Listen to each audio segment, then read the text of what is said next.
Hello everyone. This video is about how to solder up the transmitter for the EasyRaceLapTimer. And you'll get it in a bag like this, and some tools that are handy to have available. Something to clip the leads, solder definitely, soldering iron obviously. Some nice things to have are some kind of tape reel with a hole cut out. I'll get to why that helps you out in a moment. And also a solderless breadboard will also help you out quite a bit. So we'll open up the package.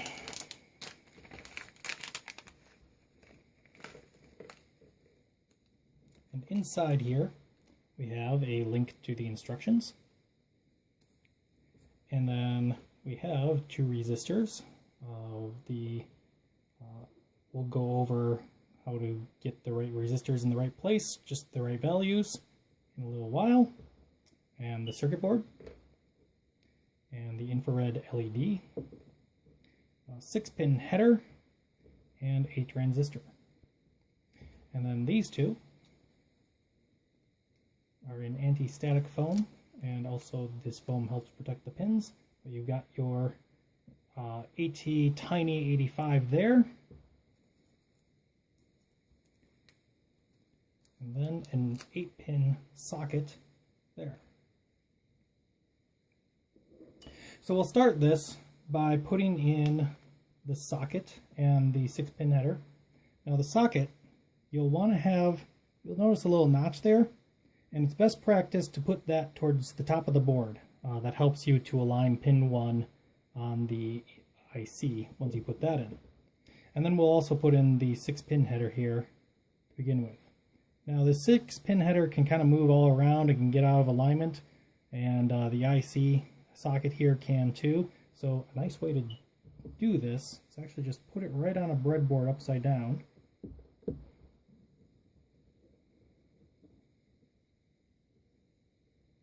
And now everything there should be straight. I'll pull the socket out a little bit.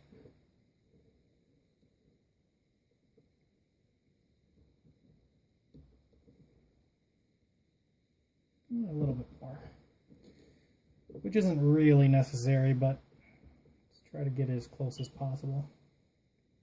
Notch on the top.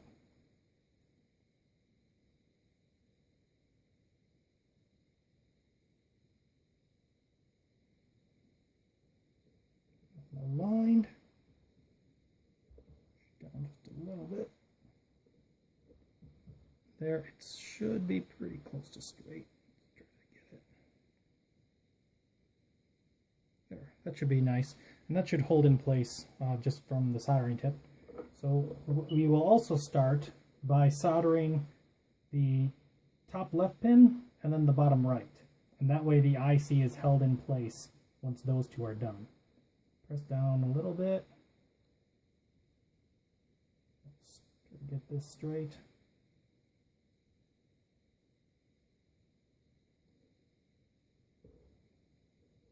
There we go.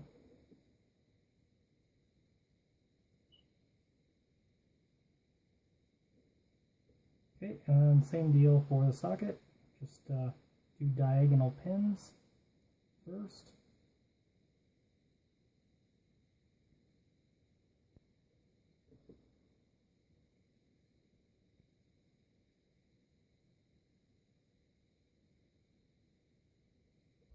There. And at this point, everything should be kind of on the board for being glued there, and we just have to do the rest of the pins.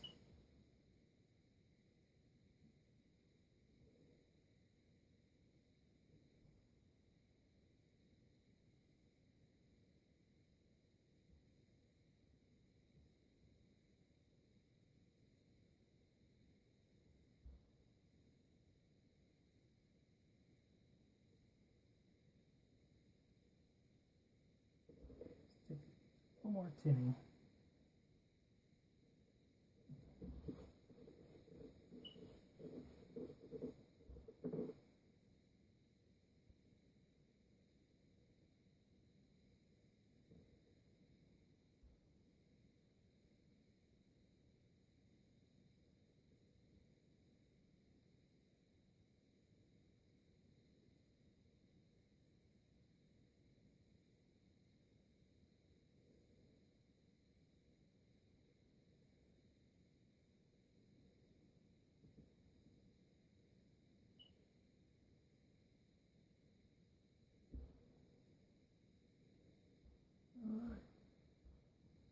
Could use a little bit more, I think.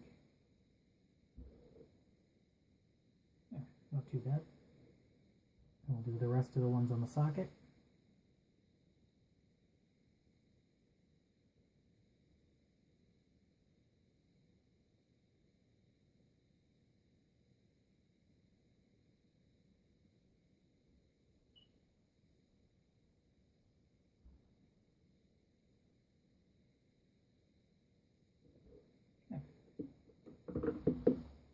These should be fairly straight. Not too bad. Could have been better. Try to beat me, I dare you. Alright, so next thing we're going to do is put in the transistor. Now you'll notice on the silk screening here, it's kind of shaped the same way as the transistor, and you got to match that shape or it'll go in the wrong way. So you can get that all the way down there, like that. And one trick about the transistor is these leads are really tight together, so take your time on soldering these because you can bridge them pretty easily. So we'll stick this down on the breadboard again just to keep things positioned.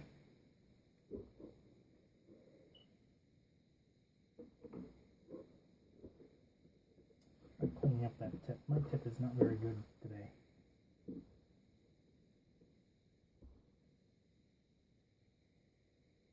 That's tipped a little better now. Alright, so we'll do the outside pins first in the hopes that we can avoid bridging anything.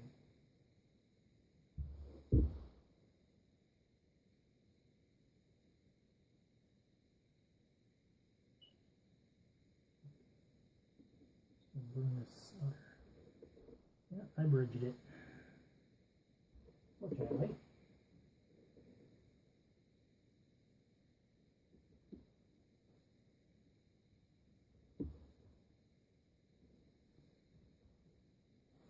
There we go.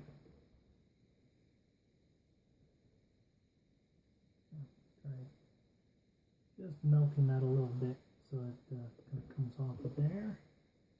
And this little outside pin on this side.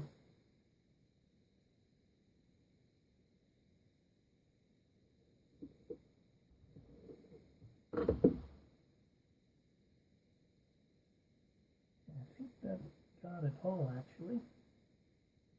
It's still bridged there a little bit.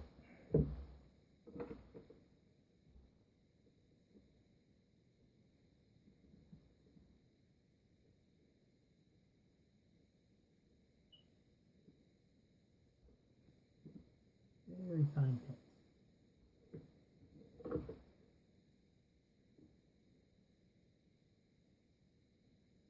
Okay. I think that's good. And then we're just going to clip the leads.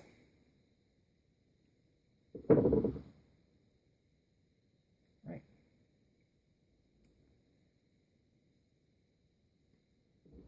Take that off of there. Now, these resistors. These are color coded, and if you're not familiar with resistor color coding, it's a little bit complicated. So this one has an orange-brown band. The last color will be gold or silver. This one happens to be gold, and that just signifies the tolerance, which isn't that important for us. But the important thing is orange, orange, brown. And if you were to translate that, you can Google that if you want. That is a 330 ohm resistor. And this is R1. So R1 is on the board, top right there.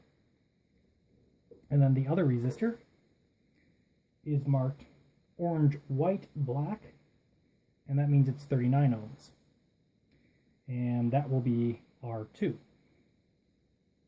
So take off the paper bits. Those are just packaging details.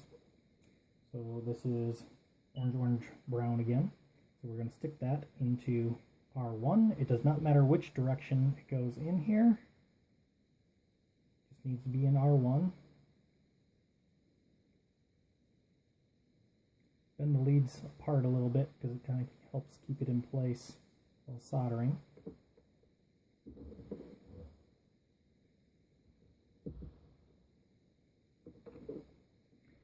I'll just solder those in here.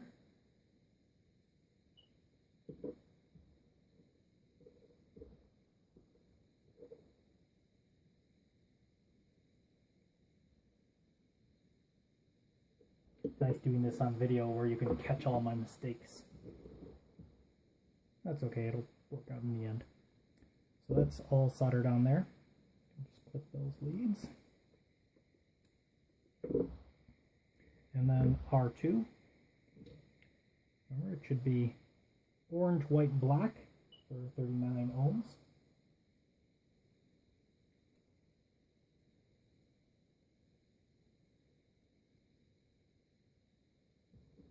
That goes into R2. Again, it does not matter which direction it goes.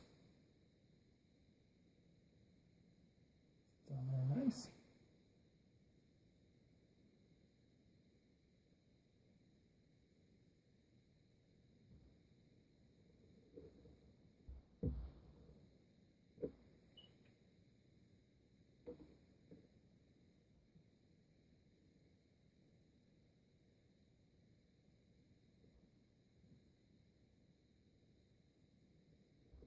Okay. Those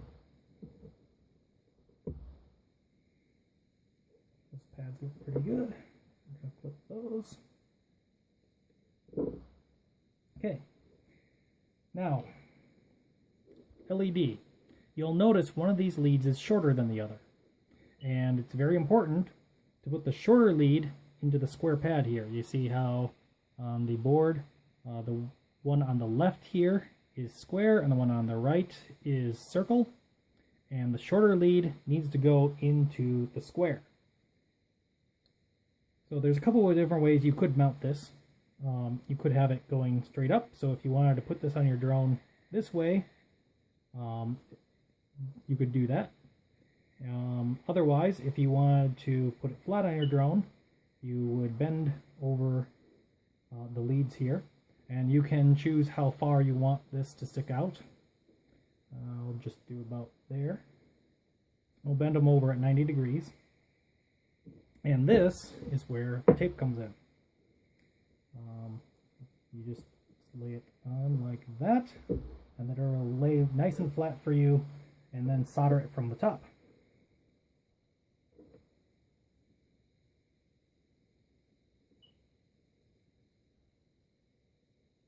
Those are a little shaky. I think it's okay.